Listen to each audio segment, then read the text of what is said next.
The National Desk, America's News Now.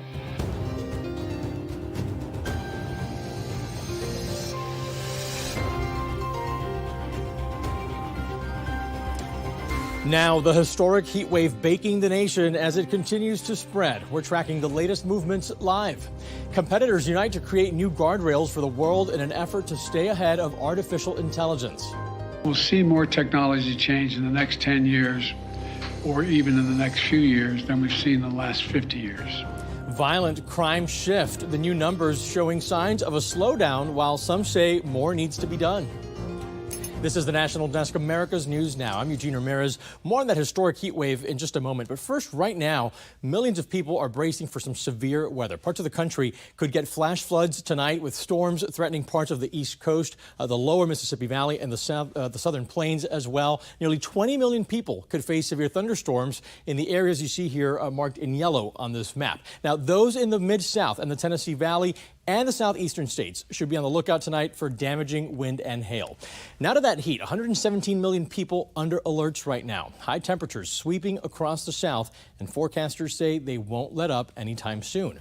The lower half of the country and possibly the plains and the Midwest could be dealing with this into August. But even beyond then, broad impacts may be felt, with the heat likely leading to drought in Texas and the Southwest. That could, of course, threaten agriculture, hydroelectric power, even the supply of produce you see at your local grocery store. Now, in the more immediate future, here's what mid next week is looking like right now. Above normal temperatures expected in the areas you see here in orange, red, and maroon. New tonight, reports of migrant drownings and injuries now leading to legal action. The Justice Department says it will sue Texas if Governor Greg Abbott doesn't remove the floating barriers and barbed wire that the state is using to block migrants from crossing the Rio Grande. It was a rogue move. Governor Abbott in March tweeted, "We aren't asking for permission," saying that Texas was doing the federal government's job to secure the border. Well, the DOJ says the barriers are illegal. Among the injuries reported, one involved a pregnant woman who became entangled in that razor wire. Last Friday, Mexican officials asserted the barriers broke international law, asking the U.S. to remove them. Well, the State Department responded, telling Mexico that Texas acted on its own. Federal authorities may now seek a court order requiring their removal.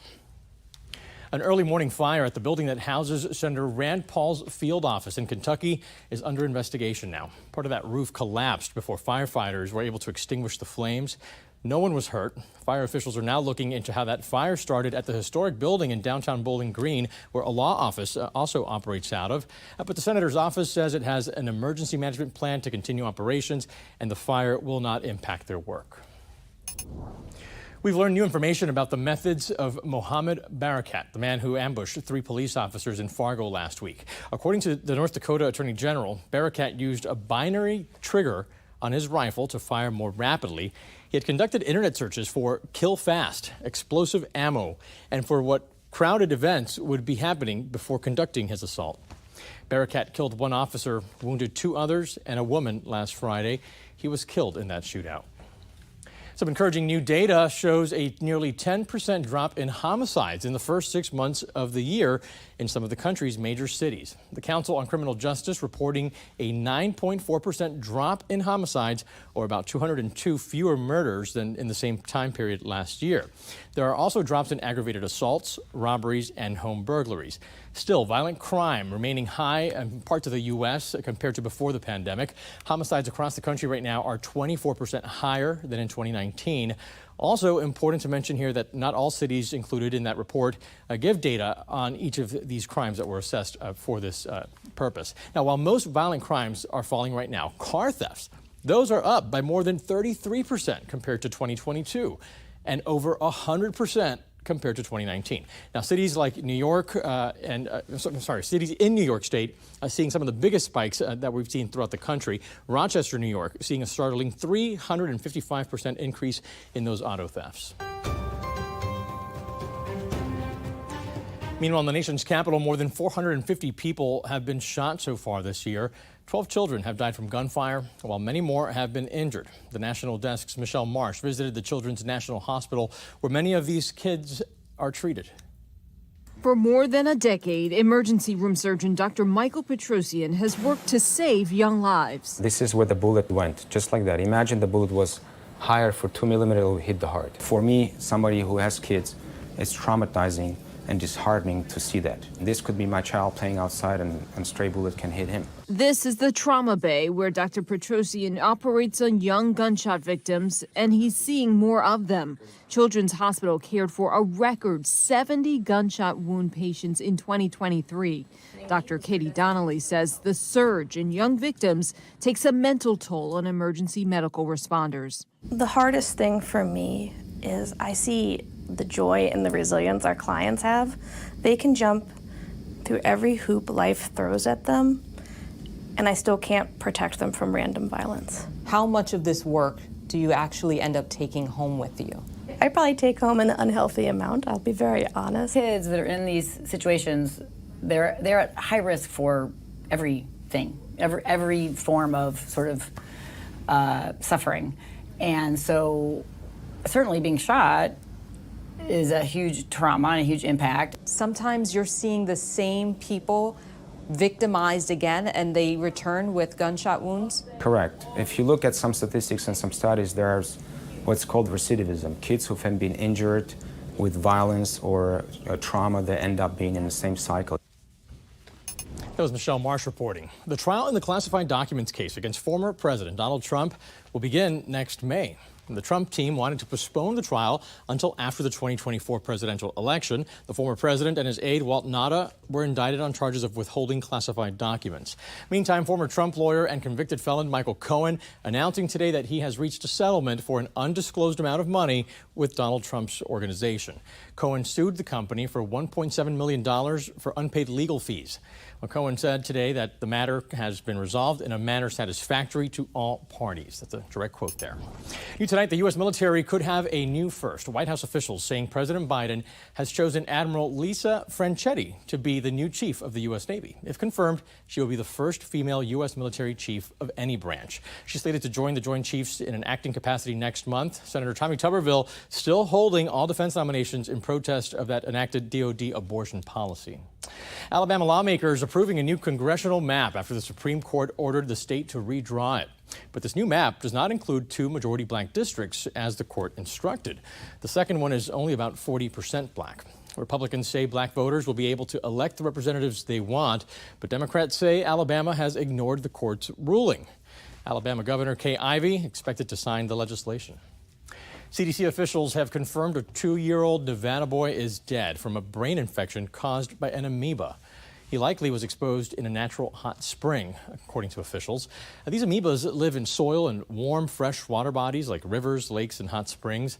The CDC is warning that people should not jump or dive into these bodies of water, especially in the summer months. The debate over big tech and free speech causing a stir on Capitol Hill. This after House Democrats try to stop fellow Democrats and presidential candidate Robert F. Kennedy Jr. from speaking during a censorship committee hearing. National correspondent Janae Bowens breaks down this controversy. Party infighting over censorship taking place in a House committee hearing Thursday. So now I'm subject to this new form of censorship, which is called targeted propaganda. Democratic presidential candidate Robert F. Kennedy Jr. accusing big tech companies and the Biden administration of working together to silence him on social media over his COVID-19 claims. In my entire life, I have never uttered a phrase that was either racist or anti-Semitic. His fellow Democrats have accused him of just that after a recent conspiracy-filled rant about COVID-19. The people who are most immune are Ashkenazi Jews and Chinese. Democrats moved to end the hearing because of Kennedy's previous statements, but Republicans blocked the motion. He's not safe for the American people. The things that he says is going to get us all in trouble. Republicans say even if Kennedy's claims are inaccurate, he's protected by the First Amendment. They did it to, of all people, the most famous name in Democrat politics for the last, 3/4 of a century is the Kennedy name, and they're so committed to this censorship, they're even going after him. And the Heritage Foundation says Kennedy's censorship concerns are valid. What's happened to RFK has happened to President Trump and has happened to ordinary Americans across the country, where they maybe say something that is factually true, and it is still taken down and off of the platform, and there's no recourse. Now, following the hearing, Kennedy announced a new media network designed to directly reach Americans and bypass what he calls censorship from big tech and the government. Now, Janae, what's next for the committee here? Well, House Judiciary Committee Chairman Jim Jordan is targeting Meta's new social media platform, Threads, and whether they are working with the federal government to, quote, censor Americans. Now, he sent a letter to Meta's CEO, Mark Zuckerberg, just a few days ago, asking for material concerning Threads' engagement with the executive branch and the company's decisions and policies regarding content moderation. Okay, Eugene. Janae Powens in Washington tonight. Thank you so much. Coming up here on the National Desk, major companies have committed to new federal AI standards. What this could mean for you. Then the Parkland school shooting reenactment now being planned, the one element that will make it eerily accurate. And weeks after Baltimore's biggest mass shooting, many questions remain. What community members want to know now. We're back in 90 seconds.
A Broward County, Florida judge ruled that the reenactment of the school shooting at Marjory Stoneman Douglas High School in Parkland, Florida will go forward and live ammunition will be used. Victims' families are suing former school resource officer Scott Peterson in a civil suit. They believe that using actual sound of the gunshots could indicate whether or not that officer could have heard those shots. The reenactment is scheduled now for August 4th. The latest job data out this morning showing the country's unemployment rate stayed at 3.6%. On the state level, 39 states were stable in the month of June, 11 states seeing some unemployment drops. Nearly half of the country saw rates drop from a year ago. Vermont, Nebraska, and New Hampshire seeing the lowest unemployment rates last month. Meantime, Texas, California, and Washington, D.C. the highest.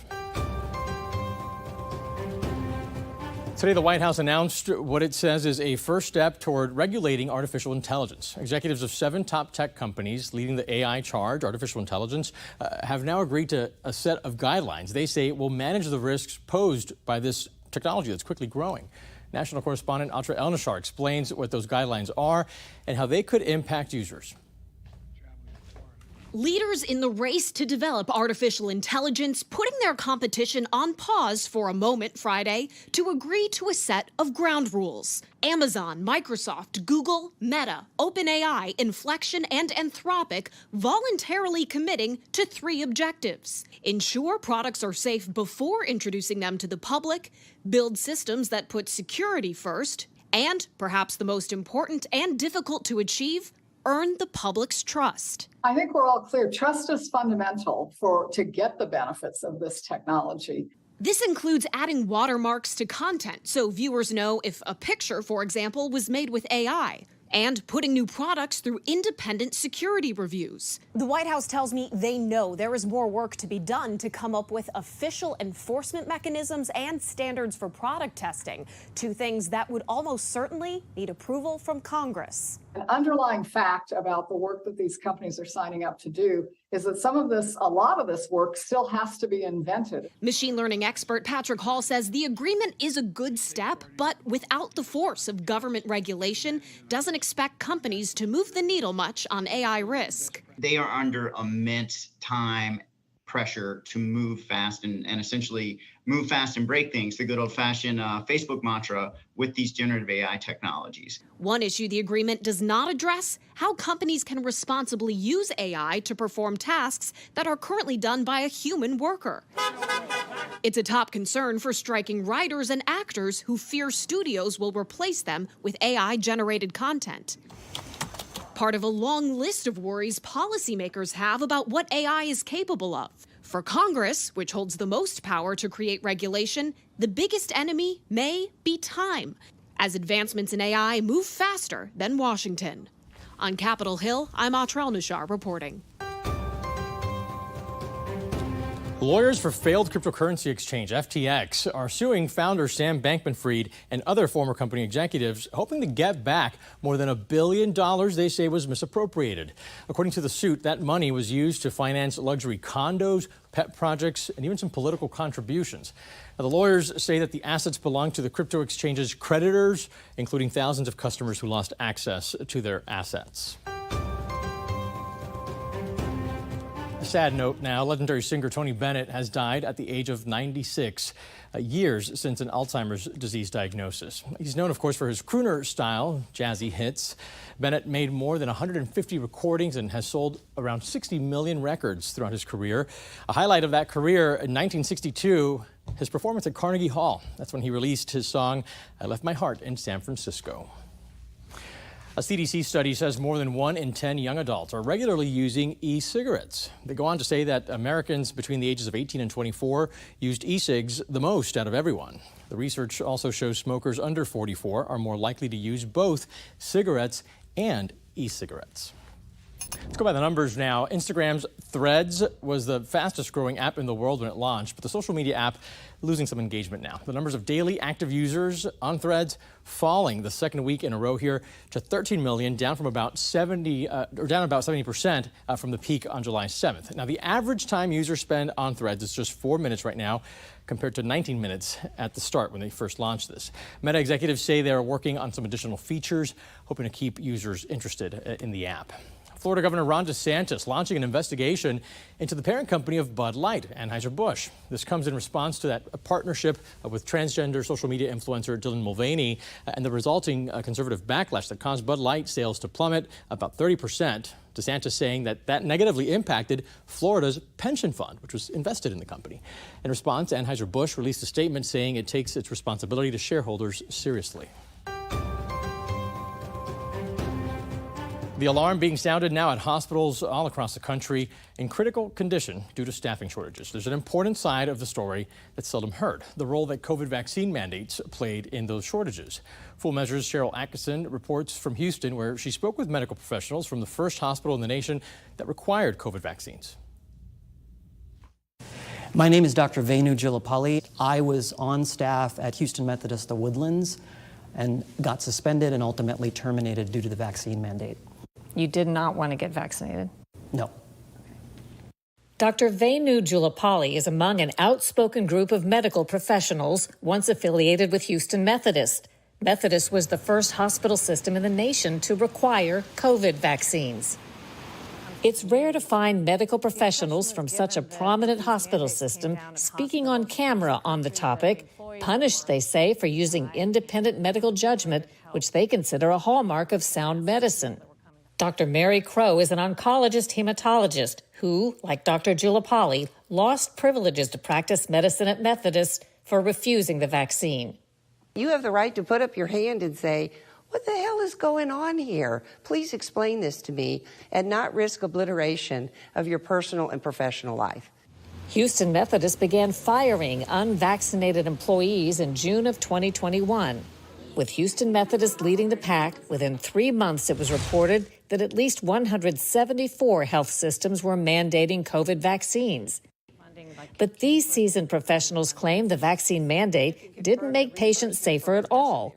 Owen Robinson is a critical care registered nurse.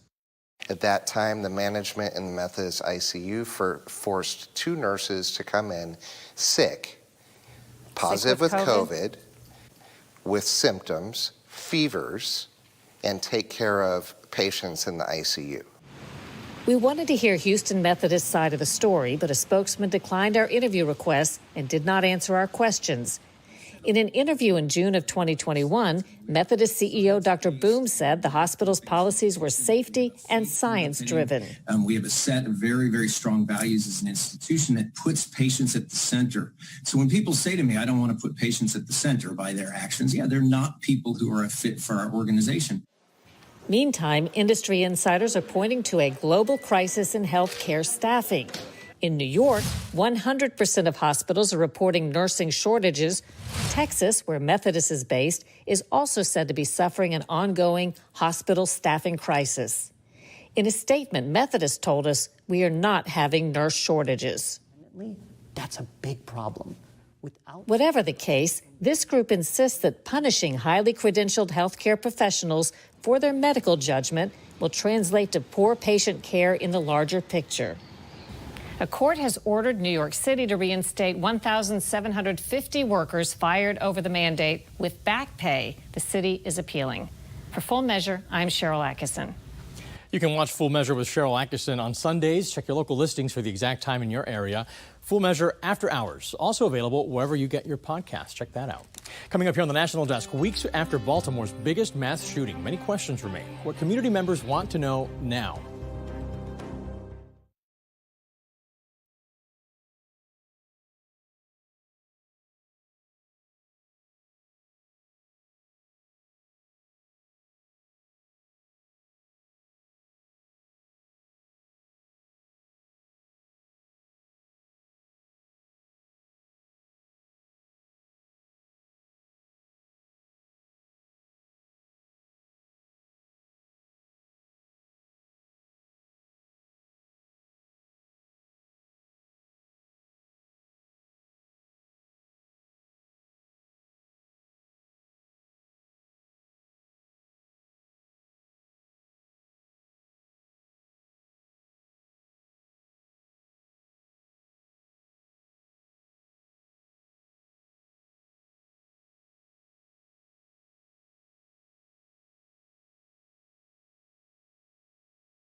The National Desk is taking the pulse of America. Our team of nearly 4,000 local journalists bringing you the headlines from coast to coast. And right now we start in California with a long-running boil water notice. Bryant residents have been left with undrinkable water since receiving this notice in December. We spoke with one family how they have been living since then. You know, that's not supposed to brush your teeth or drink it. Everything's got to be boiled. And washing dishes, you're not supposed to wash your dishes with that water. Basically, all we can do is shower. And we just buy small bags of ice 2 or 3 times a week. That's a lot to deal with. And you know, you bring home produce, but you don't want to boil a big old pot of water to clean your produce. So, you know, or you make spaghetti or potatoes. So we go through about 16 cases of drinking bottled water a month and roughly probably 12 gallon jugs of water a week for the dogs. We're spending about $90 a month on water. on top of already paying the water bill. He says they don't really know what the holdup is. Fox 45 reviewing videos of past Brooklyn Day block parties circulating on social media, showing a tale of two different parties. By day, marching bands, families, and cookouts. By night, large crowds, guns, and songs about shootouts. These videos leading to more questions for Baltimore police. Police maintain they didn't know when this year's Brooklyn Day would take place. many questioning how that's possible. I just pulled up Brooklyn Day on my Instagram right now. And you're telling me that we have an entire unit associated with this and they didn't pick that up? The first night we spent here and, I look at my cards like the next day, like the ball's gone. One of the most infuriating things that can happen to a car owner happened to Daniel Colbert. On the first day he and his family moved into the neighborhood, his Jetta was broken into and burglars got away with a bottle full of coins. Quarters, dimes, pennies, around $200 worth of coins. So it's a really heavy bottle. Castle Hills police say thieves travel from other neighborhoods to target residents like Colbert, who are more likely to leave their car doors unlocked. Make it harder for people to get in your vehicle. Officer McGee says criminals are always a leg up on ways to break into your car, so make sure to hide your valuables from plain sight and park in areas that are visible to you and your neighbors. Just as we move further in technology, it's going to be more susceptible for people who have the know-how to get in there and possibly, I don't want to say hack, but know how to get into that program and know how to start the car. And coming up here on the National Desk, the U.S. women's national soccer team on a quest to defend its world champ status. How the Women's World Cup is already making history after this.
The U.S. women's national soccer team playing its first Women's World Cup match tonight, attempting to win a record 5th championship.